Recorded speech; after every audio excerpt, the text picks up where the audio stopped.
예. 지난주 3일 동안 우리 교회학교 아이들과 함께 겨울 수련회를 이곳에서 가졌습니다. 여러분이 기도해 주시고 함께 해 주셔서 머리털 하나 아이들이 상하지 않고 잘 마칠 수 있었습니다. 마지막 날 우리 아이들이 이번에가 이제 주제가 세상의 문화를 이기는 것이었거든요. 그래서 이제 그것들에 대한 이제 회개의 결심들을 하고 자신들의 결단을 쓰는 시간을 가졌었습니다.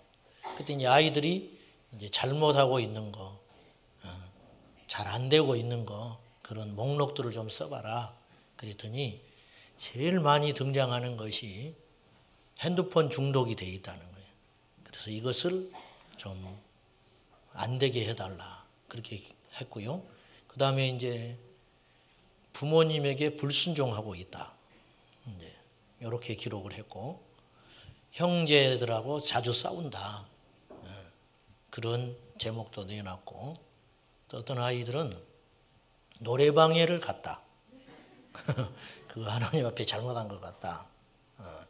또 말을 너무 함부로 내뱉는다. 또 교회에서 몰래 게임만 하고 있었다. 예배 시간에 다른 생각하고 있다. 아주 이렇게 수준 높은 회개의 기도를 했습니다. 여러분, 회개를 하려고 해도 잘 안 되는 사람이 있어요. 그렇죠? 회개가 안 되는 거예요. 안 되는 거예요. 왜 그러느냐? 회개를 안 해본 거예요. 안 해봐. 왜 우리가 이렇게 안 변하는지 아십니까? 회개를 안 해서 안 변하는 거예요. 우리 아이들이 굉장히 수준 높은 기도를 하는 거예요. 자기가 예수 믿고 한 명도 전도를 안 해봤다. 그것이 자기가 잘못한 것 같다는 거예요. 성령이 만지시는 거예요. 아이들한테도. 그래서 내가 이제는 전도를 하는 사람이 되겠다. 그렇게 수준 높은 기도의 제목을 써놨더라니까요. 제가 또 굉장히 집요한 사람이잖아요. 그래서 그날 이제 아이들이 공개적으로 나는 이제 핸드폰 안 하겠습니다. 그렇게 결심한 사람이 한 서너 명 나왔어요. 이제 핸드폰을 쳐다보지도 않겠다. 그날 이후로. 그래서 내가 그 부모한테 물어봤어요. 정말 핸드폰을 안 하더냐. 그날 이후로 이제 물어봤죠. 그랬더니 와서 이렇게 이야기하더라는 거예요. 엄마, 이 핸드폰 이제 잃어버리면 만약에 다시는 사주지 마. 그 사이에 또 타협한 거예요. 타협. 그날 결심하기는 오늘로 안 한다. 오늘로. 그렇게 딱 약속해놓고 집에 가는 사이에 또 타협한 거예요. 그래가지고 이거 없어질 때까지는 해야겠다고 말이에요. 그래서 이거 잊어버리면 이제 다시는 사주지 마. 기도해야 합니다. 잊어버리라고 기도해야 돼. 잃어버리라고. 그것도 감사한 거예요. 그것도 감사한 거예요. 아이들의 그 기도나 우리가 똑같습니다.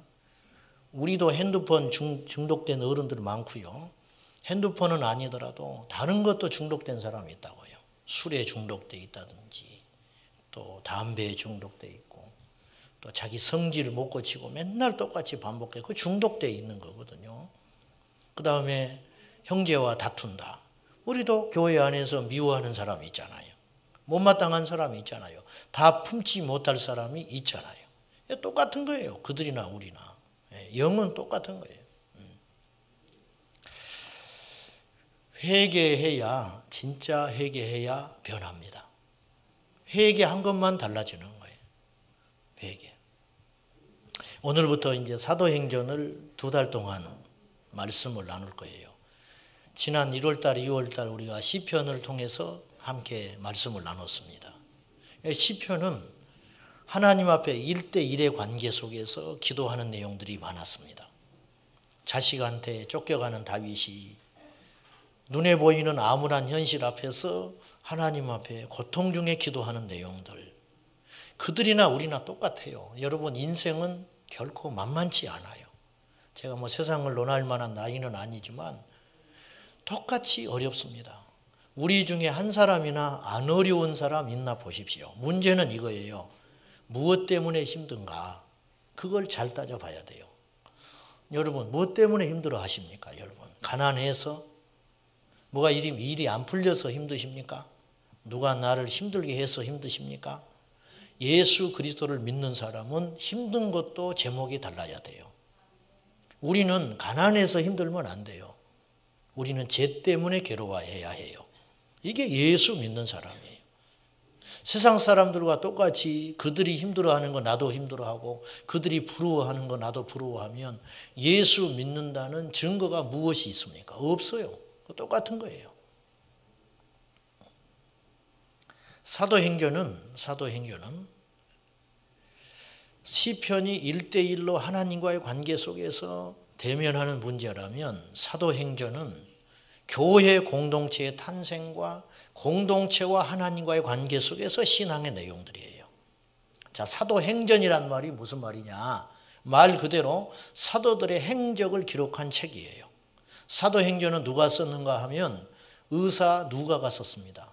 누가는 12명의 제자에 들어가는 사람은 아니었어요. 그러나 그에 못지않게 하나님께 쓰임받았던 믿음의 사람입니다. 사도라는 말은 성경에 어디에 나오느냐면 누가복음 6장 13절에 보면은 예수님께서 12명의 제자를 뽑습니다. 뽑아놓고 그들을 특별히 뭐라고 명칭을 붙여줬느냐 하면 사도라 그렇게 붙였어요. 그러니까 12명의 제자를 사도라 그렇게 부른 거예요. 그 사도들의 이야기를 기록한 책이 사도행전이라고 말입니다. 자, 1장 1절을 한번 보십시오. 사도행전 1장 1절을 보면은 데오빌로여 내가 먼저 쓴 글에는 이건 누가복음을 말하는 거예요. 누가가 처음 편지를 데오빌로에게 보냈습니다. 내가 먼저 쓴 누가복음에는 예수께서 행하시고 가르치시기를 시작하신부터 그가 택하신 사도들 제자들에게 성령으로 명하시고 승천하신 날까지의 일을 기록하였노라. 누가복음에 보면 그런 내용들이 나와 있습니다. 그러면 이제 사도행전을 왜 쓰느냐? 그것의 후속편으로 교회의 탄생과 예수님을 믿는 신앙인들이 어떻게 하나님을 섬겨갔는가에 대해서 기록하려고 합니다. 목적은 이거예요. 데오빌로는 어떤 사람이냐 하면 추측하건대 로마 사람으로서 높은 관직에 있는 사람으로 추측을 해요. 그러니까 그리스도의 복음을 믿지 않는 사람이었어요. 이 사람을 전도할 목적으로 누가가 편지를 쓴 겁니다. 이것이 훗날의 성경이 되었어요. 그래서 사도행전은 예수께서 살아계신 놀라운 이야기들이 등장하고 있는 겁니다. 자, 2000년 전의 시간으로 거슬러 올라가 봅시다. 예수님께서 십자가에 달려 죽으셨어요. 많은 사람들이 예수님 죽기 전에 따랐습니다. 그분을 찾으면 병이 낫고 먹을 것이 생기고 능력이 나타났어요. 그러니까 주님을 당연히 따라다니는 무리들이 굉장히 많았어요. 그런데 예수님께서 십자가에 죽고 나자 전부 흩어졌어요. 우리도 마찬가지죠. 우리도. 예수님을 믿고 따랐는데 죽게 됐다면 과연 목숨을 걸고 그분을 따를 만한 사람이 얼마나 있겠어요. 솔직히. 여러분은 이제 우리는 성령을 받았고 부활을 믿으니까 그렇게 하지만 죽기까지 가겠지만은 예수님의 부활을 목격하기 전까지 그분이 하나님의 아들이라고 소리를 치셨는데 십자가에서 똑같이 죽어버렸다는 거예요. 나부터라도 따르기가 쉽지 않아요. 그래서 도망가 버린 거예요. 전부 제자들이 흩어졌어요. 그런데 주님께서 그들에게 다시 나타나셨어요. 그 이야기가 오늘 나오는 거예요. 3절을 보세요. 그가 고난받으신 후에 십자가에 죽었다는 말이에요.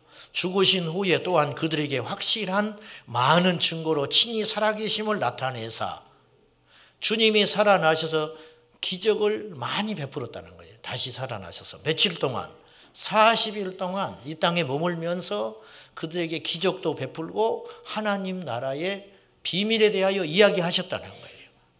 그 이야기가 오늘 있다는 거죠.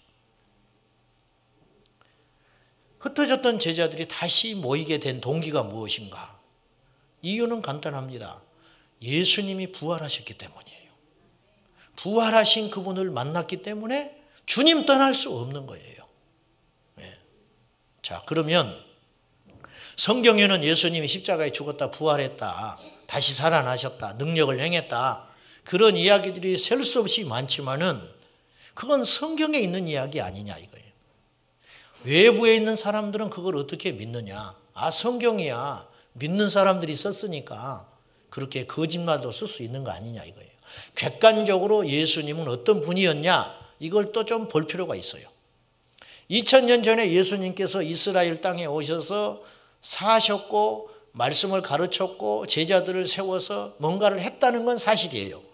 근데 문제는 그분이 하신 이야기가 너무 과장된 건 아닌가, 제자들에 의해서 그런 생각을 할 수 있습니다. 그렇죠? 그러면 예수님 당시 예수님이 죽고 난 후에 태어난 역사적인 인물이 하나 있어요. 이스라엘의 요세푸스라는 사람인데 이분은 30년에 태어나서 100년대쯤 죽은 분이에요. 그러니까 예수님과 겹치는 부분은 별로 없어요. 그런데 이분이 전해온 이야기를 기록했습니다. 이분은 예수 믿는 신자 아니에요. 유대인으로서 학자고 그 다음에 객관적인 역사 저술가예요. 이분이 유대 고대사라는 책에서 18권에서 예수님에 대한 이야기를 이렇게 기록을 해놨어요. 이 무렵 예수라고 하는 현자가 있었다. 만일 그를 한 인간이라고 부를 수 있다면 그는 놀라운 기적을 행하는 자였으며 진리를 기쁨으로 받아들이는 이들의 선생이었다. 다수의 유대인들뿐 아니라 헬라인들 중에도 많은 이들이 모여들었다. 그는 구세주였다. 우리 지도층에 있는 사람들이 그를 고소하였고 빌라도는 그를 십자가에 처형하라고 명령했다. 그러나 처음부터 그를 사랑하던 자들은 멈추지를 않았다. 그는 3일째 되는 날에 다시 부활해서 그들 앞에 나타났다.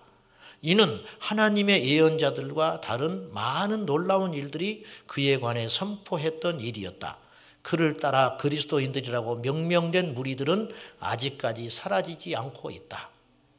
요세푸스가 이 기록을 남길 때에도 예수님을 하나님이라고 믿는 그리스도인들이 살아있고 점점 많아지고 있다는 거예요. 왜? 그분이 부활하셨기 때문이에요. 이 세상에는 믿음이 두 종류가 있다는 걸 알게 됐어요. 하나는 어떤 경우에도 하나님을 안 믿는 믿음이 있어요. 안 믿는 거예요. 무조건 안 믿어요. 반대로 어떤 경우에도 하나님을 믿는 믿음이 있다는 거예요. 내 눈앞에서 하나님이 살아 계신 표적을 보여줘도 안 믿는 거예요. 예수님께서 얼마나 많은 능력을 행했습니까?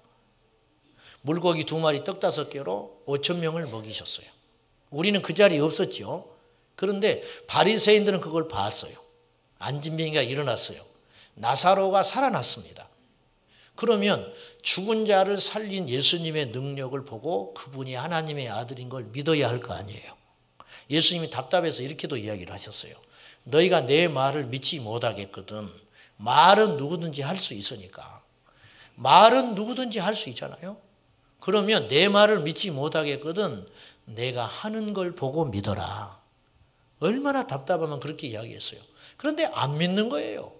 안 믿는 게 아니라 안 믿기로 작심한 거예요. 작심이. 나사로가 살아났습니다. 그러면 그걸 보고 죽었다가 나흘 만에 살아났거든요. 시체에서 썩은 냄새가 났는데도 불구하고. 그러면 우리 같으면 예수님을 죽기 살기로 믿어야 할 거 아니에요. 그런데 바리새인들은 어떻게 했냐면 나사로가 살아나가지고 예수님이 하나님의 아들이라고 증거를 하고 다니니까 증거도 없애버리려고 나사로도 죽이려고 했어요. 안 믿기로 작심한 거예요. 안 믿기로. 여러분은 어떠세요? 안 믿어지시는 분 계시지요? 안 믿어지는 거예요. 요새는 좀 많이 없어졌지만은 옛날에 기도원에 가면 기도원에 많이 갔거든요. 기도원에 가면 이 병도 낫고 또 간증도 많이 했어요. 하나님이 이렇게 고쳐주셨다고 울면서 간증하고 그런 은혜 받고 그러면 믿어야 되잖아요. 근데 안 믿어요. 그 말을 듣고도 안 믿는 거예요. 안 믿는 증거. 기도원에 가보면 이런 분들이 있어요. 우리들의 이야기예요. 그분들의 이야기가 아니에요. 예배 시간에 막 땀 흘려서 기도하고 찬양하고 앞자리에 앉아서 아멘 아멘 몇 사람 방해될 정도로 우리는 아멘을 잘 안 하지만은. 그런데 문제는 목사님이 이제 예배 끝나고 축도하려고 그러면 짐 싸요. 짐 싸. 가지고 나가버린다고 막 옆에 사람 이렇게 방해하면서. 왜 그러냐? 밥 먹을 때 줄 빨리 쓰려고. 하여튼 기도원을 너무 많이 다녀가지고 도 같은 거예요. 가지고 막 남의 자리까지 잡아놓는 거예요. 빨리 오라고. 조금 전에 은혜 받고 그런 거 어디로 갔는지 모르겠어. 그거 안 믿는 사람이에요. 예수님을 믿으면 반드시 변합니다. 안 믿으니까 안 변하는 거예요. 우리 교인 중에 가끔 이런 소리 들어요, 제가. 예배 잘 드리고 집에 가다가 차 속에서 싸웠다는 거예요. 목사님 설교 때문에 싸웠다는 거예요. 왜 싸웠냐? 한 사람은 믿는 거예요, 그 말을. 그렇게 살자. 근데 한 사람은 배부른 소리 하네, 배부른 소리, 지금. 안 믿는 거죠. 믿는 사람과 안 믿는 사람이 대화를 하니까 싸움이 나버리는 거예요. 가지고 토요일까지 싸워요, 토요일까지. 말 안 해버려. 그리고 주일날은 어쩔 수 없이 교회 와야 되니까 또 그냥 와서 앉아 있는 거예요. 제가 분명히 경고합니다. 초신자한테는 내가 말 안 하겠지만은 좀 믿었다니 하는 분들은 제가 분명히 경고합니다. 경고란 말이 좀 센 말이지만은 제가 답답해서 하는 소리예요. 절대 기분 따라 예수 믿지 마세요. 왜 부부싸움 했다고 교회를 안 나옵니까? 왜 부부싸움 했다고 기도를 안 합니까? 안 믿는 겁니다, 그건. 하나님 안 믿는 거예요. 왜 내 새끼가 대학에 떨어졌다고 시험에 둡니까? 안 믿으니까 그러는 거죠. 다시는 그렇게 하지 마세요. 내 뜻대로 안 된다고 하나님이 있니 없니 그런 소리 하지 마세요. 여러분은 이제 그런 수준이 아니에요, 지금. 어떤 경우에도 하나님이 안 믿어지는 믿음을 갖고 살지 마라 그 말이에요. 반대로 어떤 경우에도 믿어지는 믿음이 있어요. 빌 존슨 목사라는 분이 계셨어요. 이분은 어느 날 설교를 하는데 자기가 한계를 느꼈어요. 말만 내가 하고 있다, 말만 청산유수지 하나님이 살아계신 증거가 자기 자신을 통해서 안 나타난다는 걸 알게 됐어요. 저도 그런 고민을 합니다. 그때 이분이 하나님 앞에 결단하고 기도하기 시작했어요. 주님, 내가 말만 설교하는 목사가 되고 싶지는 않습니다. 저를 통해서 하나님이 살아계신 증거를 보여주십시오. 간절히 밤낮으로 기도했어요. 틈만 나면 기도합니다. 이 기도를 얼마나 했느냐면은 나중에 보니까 8개월째 정도 하고 있었다, 자기가. 그 기도만 하는 거예요, 그 기도. 얼마나 놀라운 기도예요. 그러던 어느 날 새벽에 하나님께서 새벽 3시쯤 됐는데 자기의 잠을 깨워주시더라는 거예요. 잠을 깼는데 전류가 감전된 듯한 놀라운 체험을 해요. 이걸 몇 시간 동안 했냐면 나중에 정신을 차려보니까 3시간 동안 자기가 그런 체험을 한 거예요. 3시부터 6시까지. 전류에 감전된 듯한 하나님께서 함께 한다는 증거를 보여주신 거예요. 머리로만은 안 믿어지니까. 이때부터 이분의 사역이 완전히 달라져 버려요. 체험으로 끝난 게 아니에요. 그때부터 하나님께서 이분과 함께 하시고 능력이 나타나기 시작해요. 그분이 쓴 책이 이 책이 있어요. 하늘이 땅을 침노할 때, 그런 책이 있습니다. 그 책에 보면은 그분 제자 중에 앤더슨이라는 제자 이야기가 나와요. 이 앤더슨이라는 제자가 있었는데 이 친구가 어느 날 길을 갑니다. 길을 가는데 건너편에서 2명의 젊은이가 오고 있었어요. 근데 하나님께서 말씀을 해주셔요, 이 앤더슨에게. 그 중에 한 사람이 자기 아버지와의 문제 속에서 깊이 고민하고 있다. 이건 귀신이 들린 게 아니에요. 하나님이 가르쳐 주신 거예요. 그러자 이분을 붙잡고 당신 고민이 있군요. 어떻게 알았냐? 아버지와의 관계 속에서 몹시 힘들어 하신다고 하나님이 내게 말씀해 주셨다. 이분이 예수 안 믿는 사람인데 그 자리에서 예수님을 영접을 해요. 놀랄 일이죠. 깜짝 놀래버린 거예요. 자기 속을 다 들여다보고 있으니까. 이게 불과 5분이 안 걸리는 시간이. 그 자리에서 주님 만나요. 그리고 앤더슨이 공원에 가서 앉아 있는데 전동 휠체어를 타고 오는 사람이 있었어요. 이걸 밀 힘도 없어요. 손가락으로 밀고 다니는 전동 휠체어 있잖아요. 그걸 끌고 오는 사람이 있었어요. 앤더슨이 가서 전도를 했습니다. 근데 이분이 예수님을 이미 믿는 사람이었어요. 그래서 기도를 간절히 해줍니다. 병이 낫기를 위해서. 그랬더니 그 시간에 기도를 했는데 하나님의 능력이 이 환자에게 쑥 들어오는 느낌을 받은 거예요. 이 환자가 느끼기를. 그리고는 그렇게 고통스럽게 하던 통증이 그 순간에 없어져 버렸어요. 통증이 없어진 거예요. 근데 그 통증이 없어진 건 표현할 방법이 없잖아요. 모르잖아요. 자기만 아는 것이지. 그때 이 앤더슨이 담대하게 이렇게 외쳐요. 예수님의 이름으로 일어나 보십시오.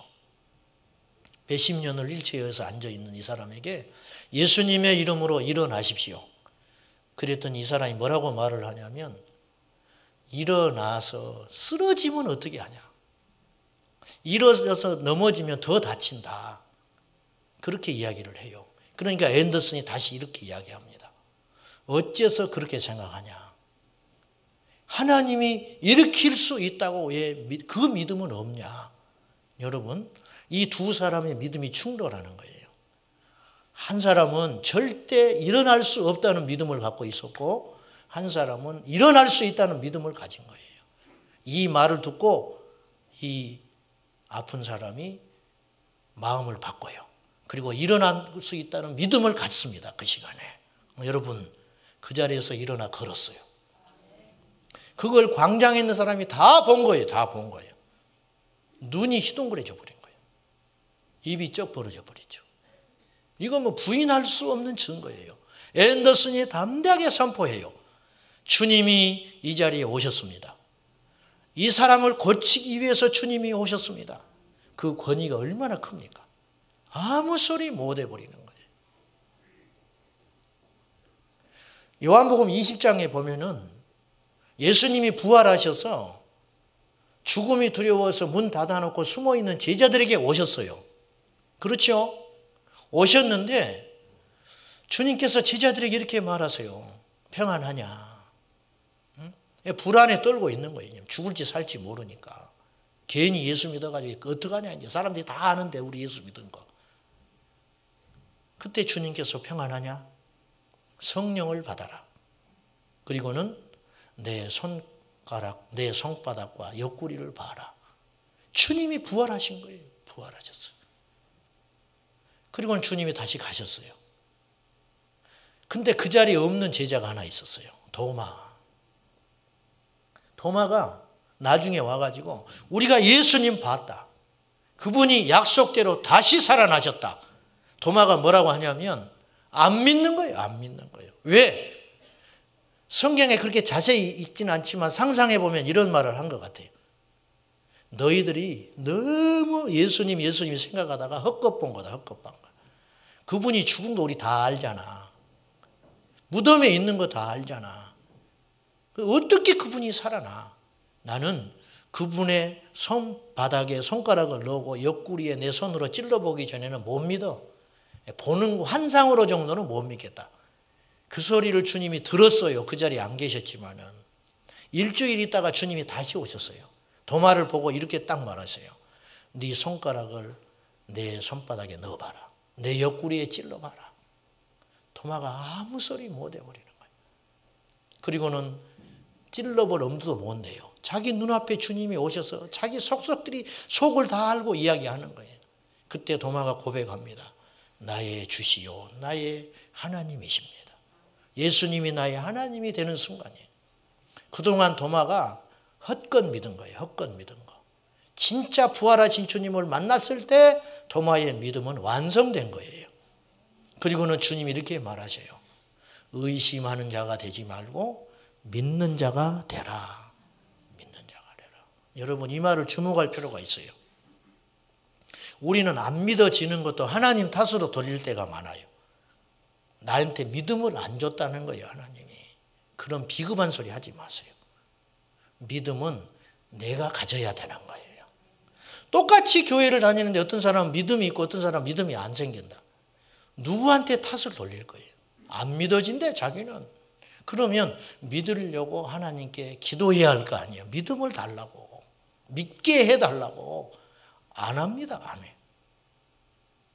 믿으려고 하질 않아요. 성경 안 봐요. 성경.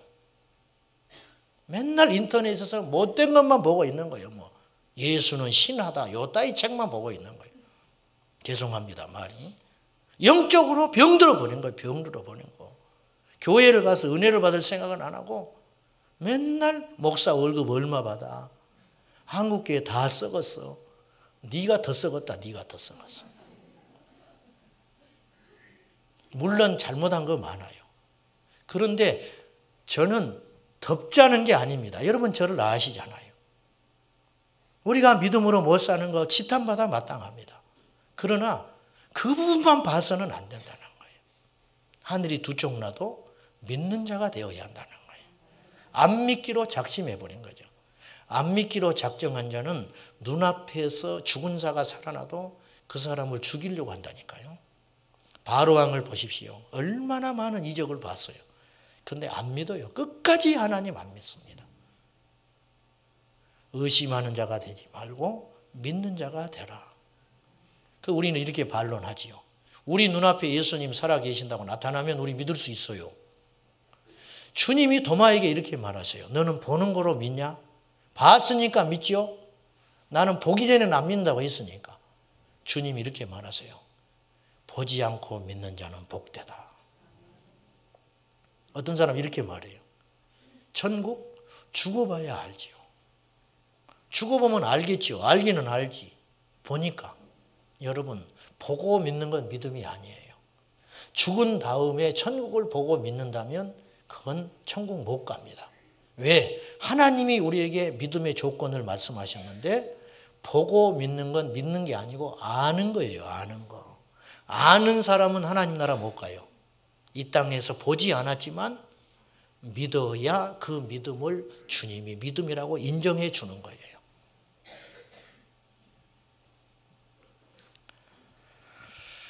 이 시대에 제일 큰 문제가 뭡니까? 겉으로 보기에는 윤리적인 문제, 도덕적인 문제, 부정부패, 타락한 거, 가난한 거, 그리고 빈부격차가 심해지는 거. 이런 언론들이 계속 나오잖아요. 물론 그것 때문에 너무 마음이 아프지요. 그런데 그 모든 문제의 시작은 어디서 시작됐냐면 하나님을 믿지 않기 때문에 일어난 일이에요. 자 봅시다. 오늘 제목이 뭐예요? 예수님이 믿어지기만 한다면. 예수님이 믿어지기만 하면. 봅시다. 예수님이 믿어지기만 하면 무엇이 두렵습니까? 한번 생각해 보세요. 예수님이 믿어지기만 한다면 뭐가 무서워요? 우리가 복을 받은 사람인데 예수님이 믿어지기만 한다면 가난한 게 뭐가 문제가 돼요? 저는 이런 말 할 자격이 있어요. 왜? 저는 가난한 사람이니까. 가난했고 그리고 앞으로도 저는 부자 될 가능성이 없는 사람이에요. 내가 부자 된다면 이상한 거지. 그러니까 저는 이야기할 수 있어요. 가난한 게 왜 문제가 됩니까? 가난한 게 왜 힘들어요?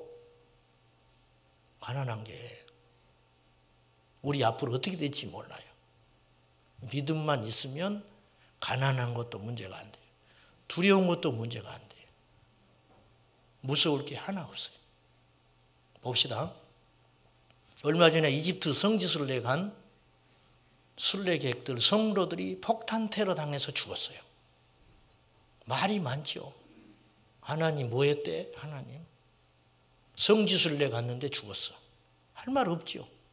근데 거꾸로 봅시다. 유족들에게는 안 된 소리지만 이해하고 들으세요. 하나님이 살아 계시고 그것이 믿어지는 것이라면 그분이 죽는 것들도 하나님의 뜻이 있는 거예요. 안 믿어지면 문제가 심각해지는 거예요. 부자가 돼도 안 믿어지면 타락하는 거예요. 병들어도 끝나는 거죠. 앞으로 인생 살다가 별 이야기들이 다 일어나요. 의인이 고통을 받습니다. 교회가 불이 나요. 여름에 교회 수련회 하러 가다가 차가 전복이 돼가지고 죽습니다. 그렇잖아요. 왜 이런 일이 생기느냐? 그렇게 이야기하면 안 돼요. 하나님이 믿어지기만 한다면 도무지 받아들이기 힘든 현실이긴 하지만 그것도 이해될 수 있어요. 왜? 믿어지니까. 무디 선생님은 이런 말을 했어요. 여러분 자신을 믿으십니까? 반드시 실망하게 될 겁니다. 우리 자신 믿고 살면 반드시 실망해요. 우리가 뭐라고 우리를 믿어? 그 다음, 친구를 믿으십니까? 그 친구가 반드시 떠나거나 죽는 날이 올 겁니다. 그렇잖아요. 세 번째, 여러분의 명예를 믿으십니까? 해방꾼이 나타나서 하루아침에 여러분의 명예를 꺾어버릴 수 있을 겁니다. 그런데 그리스도를 믿으십시오. 현세의 내중에 절대로 실망하지 않게 될 것입니다. 그렇게 이야기를 했어요. 믿어지니까 우리는 승리할 수 있는 거예요. 오늘 성경에 예수님 부활했다고 분명히 기록하고 있어요. 40일 동안 다녔어요. 여러분, 살아생전에도 죽기 전에 제자들 다 도망갔어요. 그런데 어떻게 그들이 다시 모이냐 그 말이에요. 사건이 일어난 거예요. 그분이 부활하신 거예요. 그래서 그들이 다시 모인 겁니다. 그리고 지금 오늘 성경에 보면은 사람들이 모이는 데서 구름 사이에 올라갔잖아요. 이것도 안 믿는 사람은 손오공 생각한다고. 손오공. 예수님 구름 타고 올라갔어요. 이러니까 내가 성경을 안 믿어. 소설 같은 이야기가 성경에 있는. 전부 소설로 보이는 거예요. 기적은 소설로 보이고 이치에 맞는 이야기는 무슨 명심보감이나 팡세처럼 생각하는 거예요. 안 믿어지는 거 안 믿어. 그래서 성경이 안 믿어지는 거예요.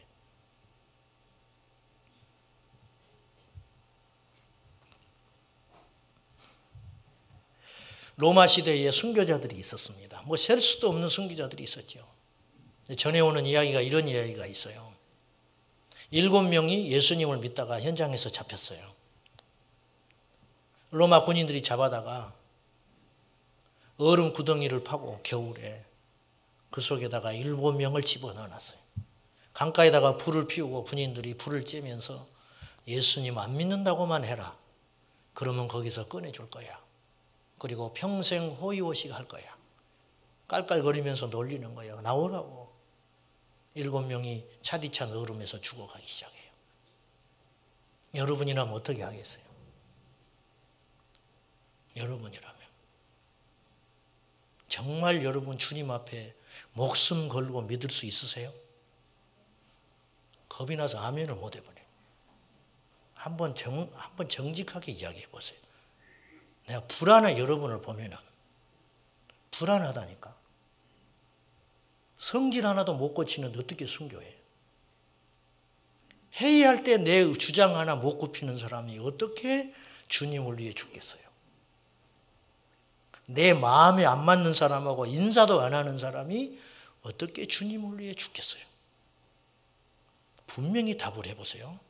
여러분, 주님을 믿다가 어려움이 오면 환난과 시련이 와도 죽는 한이 있어도 주님을 붙잡을 수 있겠어요? 왜 아멘을 못합니까? 왜? 그런 날이 올 것 같아서 못합니까? 겁이 나서? 다시 물을게요.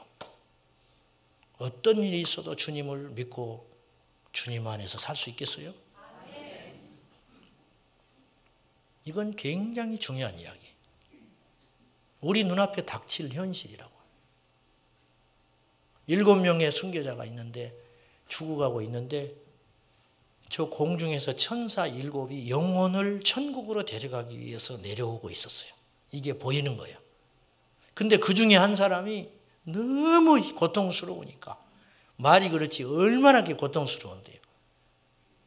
온몸이 그냥 추운 것을 떠나서 아파온다고. 아파. 너무 추운 데 있으면. 한 사람이 나 도저히 못 있겠다. 나 예수 안 믿겠다고.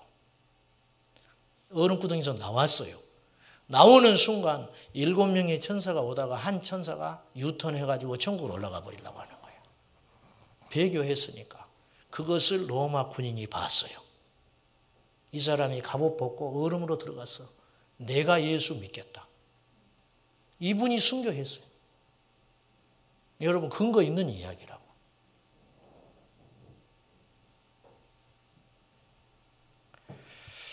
고린도전서 15장 19절에는 사도 바울이 이렇게 이야기를 해요. 만일, 이거 전제지요. 만약에 그리스도 안에서 우리가 바라는 것이 다만 이 세상의 삶뿐이라면 모든 사람 가운데 우리가 가장 불쌍한 자니라. 이 땅의 삶이 전부라면 예수 믿는 우리는 제일 불쌍한 사람이다. 여러분 정말 한심한 사람들이에요. 주일날 이 좋은 날 왜 여기 와 계셔요? 집에 가서 잠을 주무시든지 가족들하고 시간을 보내든지. 나는 더 불쌍한 인간이야. 저는. 이 말 속에 담겨있는 역설이 있어요. 이 땅의 삶이 전부라면 우리는 정말 불쌍한 자다. 반대로 하나님의 나라가 있고 하나님이 살아계시면 우리는 제일 행복한 사람이다. 그 말이에요. 그 말이잖아요. 여러분 믿는 자가 되세요. 어떤 경우가 돼도 믿는 자가 되라고. 근데 그 믿음은 삶으로 증명할 수 있어야 한다. 입으로 믿지 마라. 홍정길 목사님이 얼마나 훌륭한 분입니까? 그분이 은퇴하고 페이스북에다가 아주 가슴이 와닿는 이야기를 했더라고. 제가 그걸 읽어봤어요. 뭐라고 했냐면 내 자신의 이야기인 것 같았어요. 여러분이 속으로 진실한 생각을 품고 있다고 여러분이 진실한 사람으로 착각하지 말라는 거예요. 우리가 그렇잖아요. 그래가지고 막 남 정죄하잖아요. 저 틀려 먹었다고. 나는 그렇게 안 산다고. 속으로 선한 생각을 품고 있다고 그 사람이 선하다고 착각하지 마라. 왜? 똑같지 않냐, 결국은. 그리고 이분이 하는 게 뭐냐? 삶으로 믿음이 나타나야 진짜 믿는 거다. 말만 하지 말아라. 선교가 귀하다는 건 다 알아요. 다 알아. 그런데 선교 안 해요. 그러니까 그건 거짓이라는 거예요. 예수 믿으면 사랑해야 된다. 겸손해야 된다. 다 알고 있어요. 다 알고 있어. 마음으로 그런 생각을 품고 있다고 그 사람이 겸손한 사람이 아니라는 거예요. 삶에서 겸손해야 진짜 예수 믿는 겸손한 사람 된 거라는 거예요. 얼마나 마음 아픈 소리예요. 이런 사람 못 봤다는 거예요. 자기는. 로마서 8장 17절과 18절에 뭐라고 기록되어 있는지 아십니까? 우리가 그와 함께 영광을 받기 위하여 고난도 함께 받아야 할 것이니라. 예수 믿는 사람 고난 당하는 거 이상한 일 아니에요. 생각하건대 현재의 고난은 장차 우리에게 나타날 영광과 비교할 수가 없다. 여러분, 예수님 때문에 당하는 고난이 있잖아요. 그것은 앞으로 우리가 누려야 할 영광과 비교하면 아무것도 아니라는 거예요. 믿어지십니까? 이게 믿어져야 되는 거예요. 이게 믿어져야 이 땅의 현실에 당하는 고통과 시련을 이길 수 있는 힘이 생긴다고요. 빌립보서 1장 20절과 21절에서 바울은 이런 고백을 합니다. 나의 간절한 기대와 소망을 따라 아무 일에든지 부끄러워하지 아니하고 지금도 예전과 같이 온전히 담대하여 살든지 죽든지 내 몸에서 그리스도가 존귀히 되기를 원하노라. 내가 죽고 사는 건 문제 아니야. 나의 소원은 오직 나를 통해서 예수님이 증거되는 것이야. 이는 내게 사는 것이 그리스도니 죽는 것도 유익함이라. 죽으면 망했다고 생각해요. 죽으면 실패했다고 생각해요. 그러나 믿음 안에서 있으면 죽는 것도 유익할 때가 있다. 예수님이 증인이잖아. 예수님이 죽음으로 우리가 산 거예요. 예수님의 죽음은 헛되지 않았어요. 여러분의 죽음은 헛되지 않아요. 예수님 때문에 당하는 고난 헛되지 않습니다. 장차 우리를 통해서 그리스도의 영광이 나타날 거라는 거예요. 믿어지기만 한다면 무엇이 문제입니까? 의심하지 말고 믿는 자가 되어서 믿음으로 승리하는 저와 여러분이 되십시다. 기도하겠습니다.